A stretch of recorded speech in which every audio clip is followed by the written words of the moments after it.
සකෝ ඔය ඇති අනේ වැඩ කළා අපි ගිහින් ආගෙන එමු බං. සකෝ ඔළුව උස්සලා බැලුවේ සමන් දිහා. තව චුට්ටයි අනේ පැටව් ටිකට මේ ටිකේම හරියට කෑමක් නෑ. ඔයා ගිහින් ආලා එන්න මං ගෙදරින් වතුර ටිකක් ඇඟට දාගන්න. සමරේ ටික සුසුමක් හෙළුවා. මොකද්ද බං උඹ හැමදාම පොඩි අංග වැඩ. මං ගැන චුට්ටක් හිතපන් බං. ඒක ඇහුවාම සකු එක පාරටම ඔළුව උස්සලා බැලුවේ සමරගේ මූණ දිහා. නිකන් නෙමෙයි රවණ ගමන්. මොනවා හිතන්නද? තමුසට ඔය ටිකත් හොල ගෑවම තමයි මාව මතක් වෙන්නේ. සමරේ ඒක අහලා සකු ගාවට ආවා. උඹ එහෙමද සකෝ මං ගැන හිතන්නේ? උඹනේ බං ගෙදර වැඩම කර කර ඉන්නේ. උඹට මං ගැන කිසි ගාණක් නෑ නේද? මමත් මිනිස්සෙක් බං. මං රහත් වෙලා නැහැ. පිරිමියෙක් විදිහට මටත් අවශ්‍යතා තියෙනවා. උඹට ඕනේ මං ඒවා පිටින් සපුර ගන්නවා බලන්නද? මොනවද මිනිස්සුયો මේ කියවන්නේ? මම මේ උතේ ඉඳලා නැහිලා මට මේ ඉන්න බැරුව ඉන්නේ. එහෙම එකේ මොනවද මේ කියවන්නේ? තමුස ටිකක්වත් ළමයි ගැන බලනවද? මං ඒ හැම දෙයක්මත් කරන්න එපැයි. මං ඒක දන්නවා බං. ඒක මගෙන් වෙන ලොකු වැරද්දක්. එහෙම කියලා උඹ මට ඕම කරන්න එපා. සමරේ හිටියේ ගොඩාක් ලොකු වේදනාවක්, ගොඩාක් ලොකු කනස්සල්ලක් හිතේ තද කරගෙන.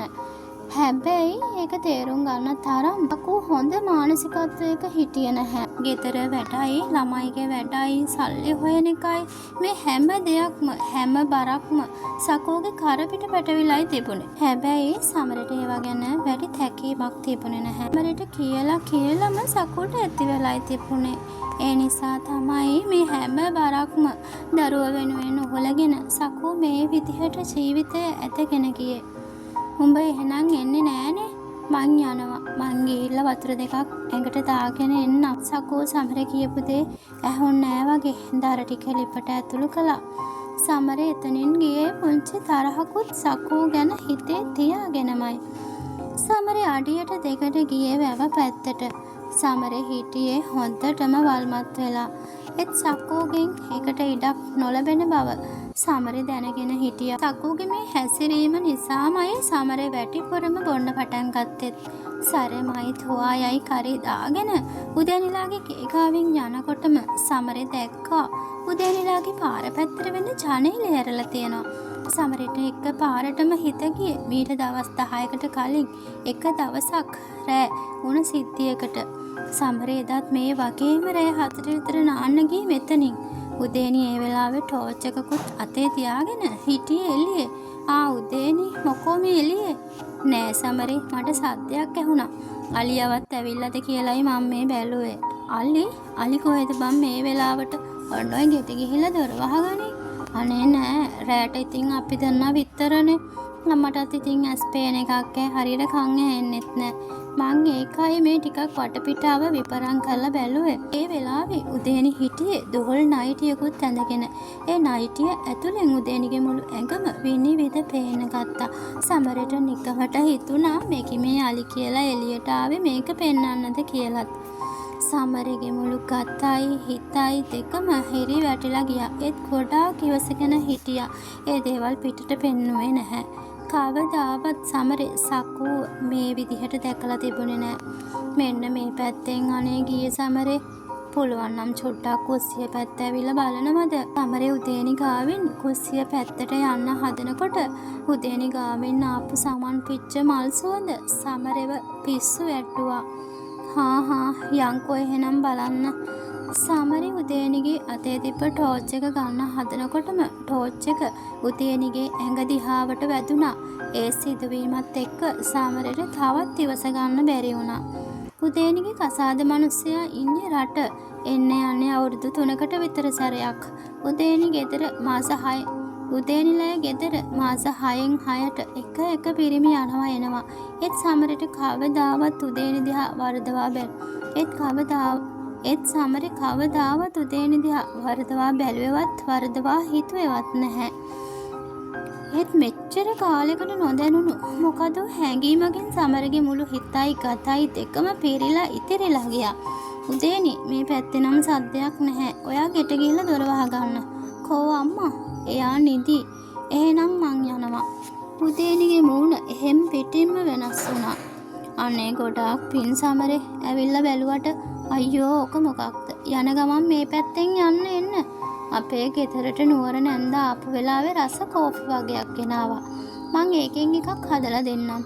ඒක බීලම යන්න එන්න. ඔන්න මං බලාගෙන ඉන්නවා. පිටපාරෙන් එහෙම යනවා එහෙම නෙමෙයි. උදේනි ඒක කිව්වේ ඇඟෙන් අලවලා ඉඟි පිඟි පාන ගමන්. හා බලමුකෝ උදේනි, මට කුමාරව හම්බ වෙන්නත් යන්න තියෙනවා.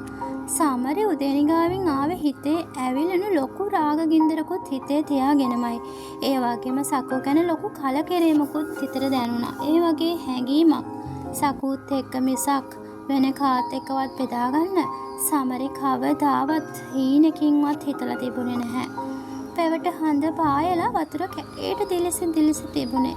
සමරි මොකක්දෝ හැඟීමකුත් එක්ක දියට බැහැලා හොඳට නහගත්තා. වෙනදට සන්ලයිට් සබන් කෑල්ල ඇඟේ ගාන සමරේ අද පොඩි එවුන් ගාන බේබි සබන් කෑල්ල අරගෙන ඇඟේ හොඳට ගාගෙන හොඳට නෑවා. වැව් කණ්ඩිය උඩින් බයිසිකලයක් දෙකක් එහෙ මෙහෙ යනවා ඇරෙන්න වටපිටාවේ කිසිම සද්දයක් බද්දයක් තිබුණේ නෑ. ඇහුණා නම් ඇහුනේ ඉඳලා හිටලා කෑ ගහන වවුලන්ගේ හඬයි නරින්ගේ හඬයි විතරයි. වෙනදට ඔහේ විනාඩි 5ට නාල යන සමරට අද එහෙම කරන්න හිතුනේ නැහැ. හිත ඇදිලා ගියේම අවුරුදු 20ක් වගේ වයසකට. විනාඩි 30ක් විතර හොඳට පීන නාපු සමරට ගොඩට එන්නත් හිත දුන්නෙම නැහැ. ගොඩාක් කාලයකට පස්සේ මේ වගේ හිතක් ඇති වුණ සමරේ තනියම ගොඩාක් සතුටු වුණා. ඒකට හේතුව උනේ උදේනි. පස්සේ සමරේ වතුරෙන් ගොඩට ආවා. ආපහු නාලා ඉවර වෙලා යන්න තිබුණෙත් උදේනිලාගේ ගේ කාවින්මයි. සමරේ ඇඟ පිය දාගෙන තුවායත් කරට දාගෙනම පාර දිගේ ඔහේ ඇවිදගෙන ආවා. උදේනිලාගේ ගේ ගාවින් යනකොටම සමරට නොදැනීම මේ පැත්ත පැලුණා. දැකපු දෙයින් ආයෙත් පාරක් සමරගේ ඇඟ හීරි වැටිලා ගියා.